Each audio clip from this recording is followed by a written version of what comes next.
হাফিজুর রহমান রে কত গালি দাও, কিন্তু কলিজাটা দিয়ে বলতেছি বাবা রাগ করিস না, আসলেই তো আমি গালি পাওয়ার যোগ্য রে বাবা।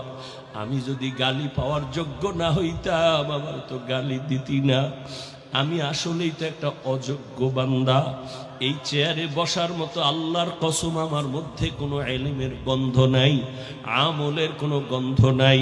মাঝে মাঝে একা একা ভাবি যে আল্লাহ আবার এই চেয়ারে কেন বসাইছে। এক সাগর পাড়ি দিয়ে এখানে আসছি, আমি আর এক সাগর পারের সন্তান রে বাবা।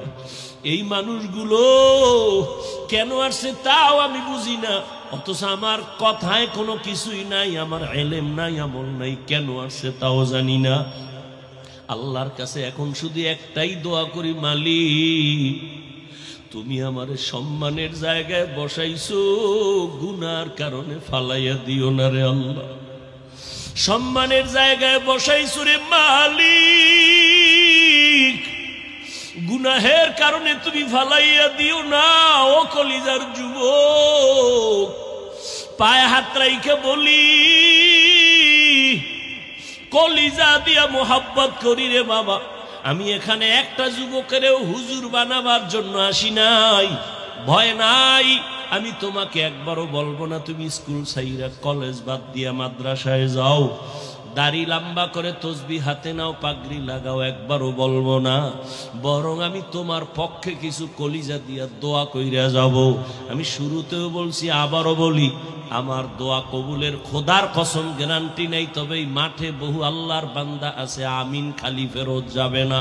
আর এটা রসুলের কথা, একজন আর আমিন যদি মজলিসে কবুল হয় সবারটাই কবুল হয়ে যাবে। ও আমার কলিজার যুবক, ভালো করে স্মরণ রাখিস, আমার আল্লাহ কত দয়ার মালিক।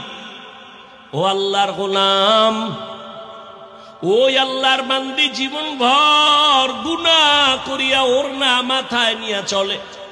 ও যুবক, মুজার সাথে ওড়নার একটা মাথা গিরে লাগায় পানি উঠাইছে, মুজার মধ্যে পানি লইয়া দৌড়াইয়া কুকুরের পান করাইয়া দিছে।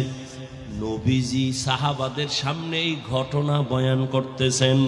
হাদিস, নবী বলেন, সাহাবায়ে কেরাম জাননি এই মহিলা জাহান্নামী।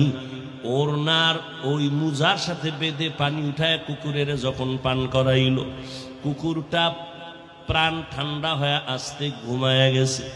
আল্লাহর নবী কয়, ওই মহিলা পানি পান করানো মাত্র কেমন যেন একটা গায়েবী আওয়াজ আসতেছে, কে যেন অদৃশ্য থেকে বলতেছে, ও আল্লাহর বান্দি, জীবনে যত গুনাহ করেছো, আজকে যে কুকুরের পান করাইয়া আরামে ঘুম পাড়াইছো, শান্তির ঘুম কুকুর ঘুমায়, এই একটা খেদমতের বরকতে আল্লাহ তোমার জীবনের সব গুনাহ মাফ করে দিয়েছে।